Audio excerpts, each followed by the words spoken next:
To this point in our course, we've spent the bulk of our effort examining the available sources for reconstructing the life of Jesus, including the canonical Gospels, other writings of the New Testament, Gospels that did not make it into the New Testament, and pagan and Jewish sources from within the first century of Jesus' death.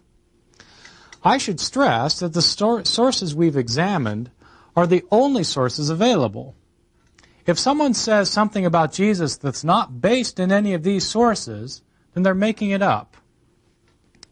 We now need to move beyond a discussion of the surviving sources to the question of methodology. Given the nature of our sources, how can we use them to determine what actually happened during the life of Jesus? We should begin in the broadest terms by asking what a historian of antiquity might hope for in a set of sources, and then reflect on how what we have available to us stacks up against this historian's wish list. Historians can, of course, imagine an ideal set of sources for reconstructing a past event. The sources would first be numerous, so that they can be compared to one another. The more sources you'd have, the better. Second, the sources would derive from a time near the event itself, so as to be less likely to have been based on hearsay or legend. Third, the sources would have been produced independently of one another, so that their authors were not in collusion. Fourth, sources would not contradict one another, so that one or more of them was not necessarily in error. Fifth, the sources would be internally consistent, so that they'd show a basic concern for reliability. Sixth, the sources would not be biased toward the subject matter, so that they would not have skewed their accounts to serve their own purposes. If a historian could reconstruct sources for any past event, and if they'd have a wish list of these sources, this would be the kinds of sources that they would have. How do our sources for the historical Jesus match up against this wish list? To some extent, we're quite fortunate to have the kinds of sources we do for the historical Jesus. Jesus' life is presented in multiple ancient sources. For example, Mark, Q, M, L, Paul, Thomas, Josephus, etc. We have numerous sources that present us with information about Jesus that are ancient. Moreover, many of these accounts of his words and deeds are independent of one another. By which I mean, Mark did not know Q, probably. John probably had not read the synoptic Gospels of Matthew, Mark, and Luke. Paul, who was writing before any of the Gospels had been written, obviously didn't know what they were going to say, just as they show no evidence of having read Paul, and so on. So we have numerous ancient sources that are independent of one another, and that's all to the good. On the other hand, there are obvious historical problems with these sources as sources when compared with our historian's wish list. These surviving sources, for the most part, are not disinterested accounts by impartial observers, written near the time of the events they narrated. But they are, for the most part, provided by Jesus' own followers, who had a vested interest in what they had to say about him, and who were writing a long time afterwards, 35 to 65 years, the date separating Jesus' death and our earliest accounts of his life. Moreover, none of these authors was an eyewitness. They spoke a different language from the eyewitnesses. They lived in different countries from the eyewitnesses. They addressed different audiences with different needs and concerns. I should point out that even if these authors had been eyewitnesses, we would still have to examine their testimony carefully, for the beliefs of these authors and the needs of their audiences affected the way they told their stories about Jesus. So even if they were eyewitnesses, we'd have to look at them carefully, but as it turns out, these authors apparently were not eyewitnesses. Each of these authors, as two of them, Luke and John, actually tell us, inherited as stories from earlier written sources. Each of these sources had its own perspectives as well. In other words, when Luke wrote his gospel, he begins by saying that he had many who had written an account ahead of him that he had seen, and he was trying to write a better account. He had seen written reports, probably Mark and probably Q, and then something we're calling L, whatever L consisted of. So the point is that these authors of the Gospels have written accounts before them. The authors of the Gospels have their perspective, but each of the written accounts they're using had their own perspectives as well about Jesus. Even before anybody had bothered to write down any of the stories about Jesus, they had been in circulation by word of mouth for years and years. And as we've seen, they were changed, the stories were changed, in order to suit the purposes at hand. They were modified yet further when they were written down in such lost documents as Q, and further still when rewritten by the authors of our Gospels. It's important for us to recall that this view is not based simply on scholarly imagination, that the stories have been changed in the process of retelling and that the authors of the Gospels had changed them. This isn't just based on scholarly imagination. We have evidence for it from the Gospels themselves, as we've seen in our earlier lectures. How then can faith documents, such as the Gospels, writings produced by believers, for believers, to produce belief, be used as historical sources? That's what we're going to begin talking about in this lecture. Before elaborating on some of the specific criteria that scholars have devised for using these sources, we should consider a few very basic methodological principles that most historians would agree should be applied to our sources. First, historical sources that are closest to an event have a greater likelihood of being accurate than those at a further remove.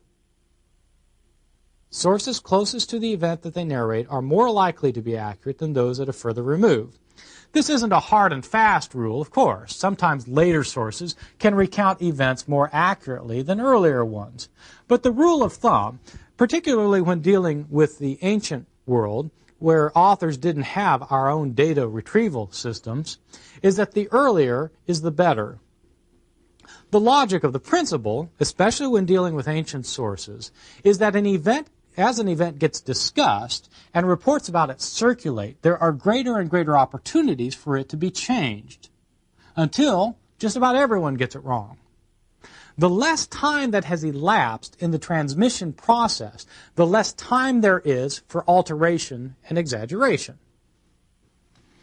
In terms of our own study, this means that the earliest sources should be especially valued. Of our 4 New Testament Gospels, John is the latest, written probably about 60 or 70 years after the events it narrates. On the whole, it's less likely to be accurate than Mark, written some 30 years earlier. See, that's applying this rule of thumb. Mark's earlier. It's, all things being equal, it's more likely to give authentic information, historically authentic information, than John. And you should recall what John did with the date of Jesus' death. Remember, John and Mark differ on the day that Jesus, well, John is writing later, and so it's likely that it's the one that's changed the date. So, too, with the Gospels of Peter and Thomas, which, while relying on earlier materials, were themselves evidently produced in the early 2nd century. They're later, they're less likely to be historically accurate than, say, Mark or Q. Following this principle, this rule of thumb, our best source of all for the historical Jesus would be Paul, who's our earliest Christian author. Unfortunately, he doesn't tell us very much. Then, he would be followed by Q, that is the common source that was shared by Matthew and Luke for stories not found in Mark, especially involving sayings of Jesus. Q would be followed by Mark then, would be followed by M, Matthew's special source, which would be followed by L, Luke's special source, and so on and so on. Earlier, the better. A second rule of thumb is that we should be alert to later developments in the tradition that have affected our sources. Especially in our case, we should be alert to later developments that involve theological views about Jesus that developed after his death. We've seen, for example, that the Gospel of John, the last of our canonical Gospels to be written, has a far more exalted view of Jesus. It portrays Jesus as himself being divine, a far more exalted view of Jesus than can be found in our earlier sources. Our question as historians is not whether the things Jesus says of himself in John are true.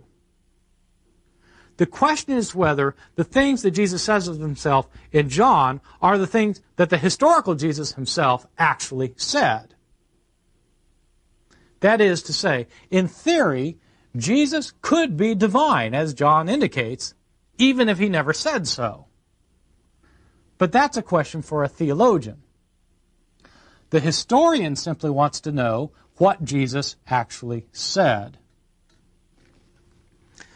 The logic behind the need to be alert to later theological developments is pretty straightforward. A greater passage of time has allowed a greater sustained theological reflection. And so, books like John and Thomas, which may indeed preserve important historical information on occasion, are not as valuable to the historian as sources, as books that don't promote such a distinctive theological agenda. The third rule of thumb is closely related to the preceding two. We should beware of the bias found in each individual author. We should beware of the bias found in each individual author. We've already seen, with some of the sources we've examined, how just about every story in the account drives home, either subtly or obviously, the same point. For example, the Gospel of Peter appears to have a vendetta against the Jewish people, which colors just about every episode in the account. Whenever we can determine an author's biases, we must take them into account when considering his report. For example, statements supporting his bias then have to be considered carefully as possibly deriving from him rather than from his tradition. And so statements supporting a particular bias of a particular author should be taken with a pound of salt. You shouldn't necessarily discard them, but you have to look at them extremely closely.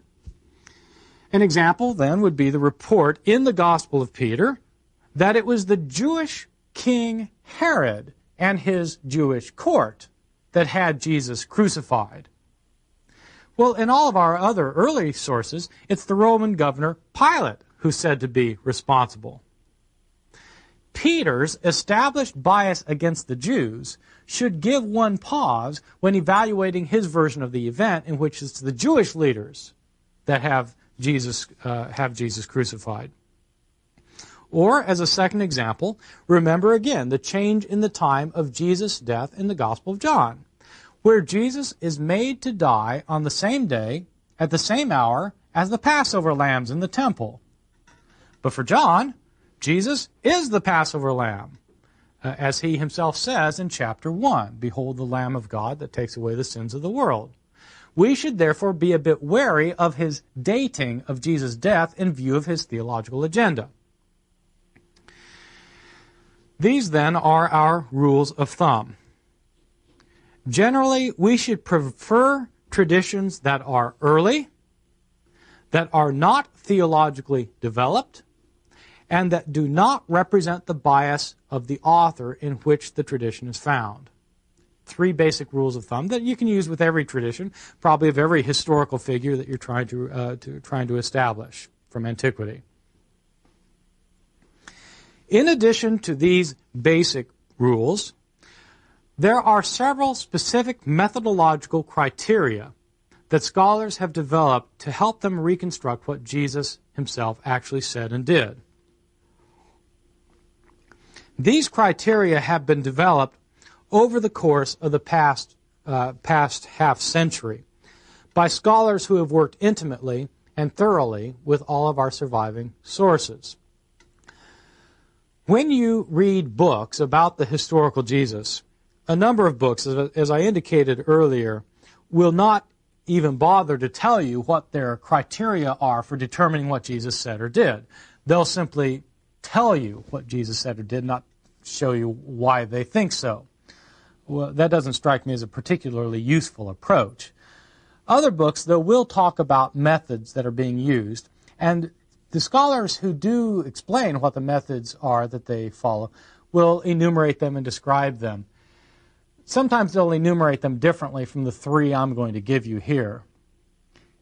In my judgment, though, everybody who does this follows these three criteria. You can enumerate them differently. Sometimes people will tell you there are 5 criteria or there are 12 criteria. You look at them closely. In fact, there are 3 criteria. And sometimes they're called different things, but basically these are the 3 that just about everybody works with, whether they tell you they're working with them or not. The 3 criteria can be applied to any tradition about Jesus that can be found in any source whatsoever, whether a later source, such as the Talmud, an earlier source, such as Josephus, Christian source, Jewish source, it doesn't matter. These 3 criteria can be applied to any tradition found in any source. My own reconstruction of what Jesus said and did, that will, I'll go into in later lectures, I'll actually lay out what I think Jesus said and did, will be based on my application of these 3 criteria. And so you'll be able to evaluate at any point whether you think I've accepted the correct traditions or not. I should emphasize that if you don't like these criteria, then, you just need to come up with your own. What's not possible to do is simply to pretend that you don't need historical criteria. It's not possible simply to start quoting verses that you happen to like and say, well, Jesus did this, Jesus did that, because of the problems we've seen in our sources. We can't simply accept them uncritically as being historically accurate. That means then, if you can't accept them uncritically, it means you have to approach them critically, which means you have to have some criteria. So if you don't like these criteria, there are problems with these criteria that I'll point out to you. They are problematic, but so far as I know, they're the only things we've got. And they do, in fact, seem to work when you apply them to the material. I don't think it's necessary simply to throw up our hands in frustration and say, well, we just can't know anything. Well, in fact, I think we can know things about Jesus. He's better attested than almost anybody else from the ancient world. So if we think it's possible to do history at all, we can probably do history of Jesus, but we have to do so critically using criteria and not pretend that we can get by without having some kind of method. In the remainder of this lecture, I'm going to be considering one of the 3 criteria. In the next lecture, I'll talk about the other 2 criteria. For each of them, I'll be trying to explain what the requisite logic of the criteria is, and I'll try to illustrate the use of the criterion by citing a number of examples. And so the one criterion I'm going to talk about now is one of the most widely utilized by scholars who work in this area of the historical Jesus. It's called the criterion of independent attestation, or sometimes called the criterion of multiple attestation. As with the other criteria, one of the best ways to think about this criterion of independent attestation is to realize that the work of the historian is comparable in many ways to the work of a prosecuting attorney. That is, as someone who's trying to establish what actually happened in the past. In any court trial, it's better to have a number of witnesses who can provide consistent testimony than to have only one, especially if the witnesses can be shown not to have conferred with one another in order to get their story straight. So too with history. An event mentioned in several independent documents is more likely to be historical than an event mentioned in only one. This strikes me as a fairly commonsensical criterion. I'm not trying to deny that individual documents can provide reliable historical information. Of course, they can. Sometimes you have only one source and it happens to be right. But without corroborating evidence, it's often impossible to know whether an individual source has made up an account or perhaps provide a skewed version of it. As we've seen, we do in fact have a number of independent sources for the life of Jesus. Mark, Paul, Q, M, L, John all wrote independently of one another. Moreover, the Gospel of Thomas, possibly the Gospel of Peter, and certainly Josephus were all produced independently of our other surviving accounts. This means that if there's a tradition about Jesus that's preserved in more than one of these documents, since they're all independent of one another, no one of them could have made it up. Because if one of them made it up, you couldn't explain why someone else would have it independently. They both must go back to some other source if they both have the same tradition, since they're independent of one another. Moreover, if a tradition is found in several of these sources, then the likelihood of its going back to the very beginning of the tradition from which they all ultimately derive, that is, back to the historical Jesus, is significantly improved. I should emphasize that this criterion does not work for sources that are not independent of one another. For example, we have stories that are found in Matthew, Mark, and Luke, found in all three Gospels. Just take one random example.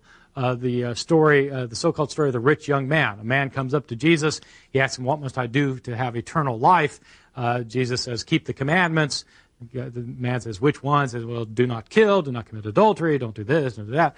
And he says, "Well, I've done all these since I was a youth." And Jesus says, "Then sell all your possessions, give your money to the poor, and come follow me. You'll have riches in heaven." And the man walks away downcast because he's very rich and doesn't want to do that. It's a very, very interesting story. It's found in Matthew, Mark, and Luke. It's not, though, independently attested, because since Matthew and Luke got the story from Mark, it's found in only one independent source, not in three. I'm not saying that this story didn't happen. I'm saying that if the story happened, you can't show it happened using the criterion of independent attestation, because it's not independently attested. See what I mean? What this means is that the criterion of independent attestation does not work for stories that are found among all three synoptic Gospels, since those go back to Mark, or among any two of the Gospels, since stories found in any two Gospels of Matthew, Mark, and Luke are either drawn from Mark or they're drawn from Q. For example, the Lord's Prayer. Well, it's found in both Matthew and Luke. So, is it independent? No, it's not independently attested, because that means they got it from Q. Okay? The best way to explain this criterion is to give some examples. I'm going to give you some just some isolated examples of where it works, where this criterion, I think, works really well. I'm calling them random examples. In fact, they're pretty important examples, but they're nowhere near a complete listing. It's just enough to show you how the criterion works. And so I'm going to give looks at 5 examples of how you can apply this criterion to important traditions. First, there are stories in which John the Baptist encounters Jesus at the beginning of Jesus' ministry that are found independently attested. It happens in Mark, where Jesus shows up to be baptized by John the Baptist at the very beginning of his ministry. Matthew and Luke have this story found in Mark, but Mark has it. But also, Matthew and Luke have sayings of John the Baptist about the coming end of the age that occur at the very beginning of their Gospels that they didn't get from Mark, so they got it from Q. Moreover, you have an account of Jesus and John having an encounter with one another in the Gospel of John, which didn't use Mark or Q. So you've got this tradition in 3 independent sources, that Jesus began his ministry by associating with John the Baptist. Why would you have that same tradition in 3 independent sources? Well, they must have all 3 gotten it from somewhere else. It increases the likelihood that the tradition actually is authentic, that that's how Jesus began his ministry, by associating with John the Baptist. Okay, just based on this one criterion. Second example, rather obvious one. Jesus is said to have been crucified. By all four of our canonical Gospels, plus the Gospel of Peter, which might be independent of the four, Paul certainly indicates that Jesus got crucified. Josephus, the Jewish historian, says he got crucified. Tacitus, the Roman historian, says that he got crucified. In all of these accounts, except for Paul's, the execution of Jesus is dated to the governorship of Pontius Pilate, when Tiberius was the emperor. Well, we know that Pontius Pilate was the governor of Judea from the years 26 to 36 A.D. We know this from Josephus.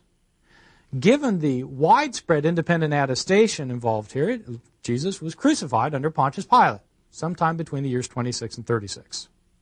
Okay, independently attested. Third example. Jesus is said to have brothers in the Gospel of Mark, 6:3, the Gospel of John, 7:3, in Paul's first letter to the Corinthians, 9:5. Moreover, Mark and Paul in Galatians chapter 1, verse 19, Mark and Paul and Josephus all identify one of Jesus' brothers as James. Conclusion? Well, Jesus probably did have brothers, and one of them was probably named James. Now, these might seem like little things. Well, not earth-shattering, but you have to start somewhere, and so you just start looking at what's independently attesting. You start building something, and so we're getting someplace. We know something about Jesus' family. He's got brothers, one named James. We know that he was associated with John the Baptist. We know he was crucified. We start building up from here. Fourth example. It's multiply attested that Jesus caused a disturbance in the temple that angered the Jewish leaders that ultimately led to his death, and that he actually predicted the temple itself would be destroyed. We find this in Mark chapter 11, John chapter 2, Mark chapter 13, Gospel of Thomas verse 71. These are independent sources. My conclusion, Jesus probably did go into the temple and cause a disturbance, and he probably did predict that it was going to be destroyed. Fifth example, Jesus tells parables in which he likens the kingdom of God to seeds. Tells parables about seeds in which he says it's like the kingdom of God. These kinds of parables occur in Mark, in Q, and in the Gospel of Thomas. Conclusion, Jesus probably told parables like that. There are obviously limitations to the criterion of independent attestation. I should point out, first of all, that merely because a tradition is found in only one source, it doesn't automatically get discounted as inaccurate. In other words, the parable of the prodigal son and the Good Samaritan, as I pointed out, occur only in Luke. They're not independently attested. That doesn't mean that Jesus didn't tell these parables. It means that you can't show that he did using this criterion. That is to say, the criterion of independent attestation shows which traditions are more likely to be authentic, but it does not necessarily show which ones are inauthentic. That's a pretty big difference. At the same time, multiply attested traditions are not necessarily authentic either. Instead, they're simply more likely to be authentic. That is to say, if a tradition is independently attested by two or more sources, at the very least, the tradition must be older than all of the sources that record it. That's not the same thing as saying that it goes all the way back to Jesus. Okay? It provides some probability, but it doesn't obviously provide any kind of certainty. For that reason, our first criterion has to be supplemented with others, and we'll be considering the two other major criteria in our next lecture. In conclusion, historians have long recognized that we need to apply rigorously reasoned criteria to our sources in order to establish what Jesus himself said and did. In basic terms, we should look to traditions that are early, not theologically developed, and not reflective of the bias of their authors. More specifically, we should give particularly high marks to traditions that are independently attested in multiple sources. Such traditions are not necessarily historically authentic, but they have greater claims to historicity than traditions found in only one source. Such traditions are particularly worthy of the historian's attention, and especially when such traditions, independently attested, pass our other two criteria, which we'll be considering then in our next lecture.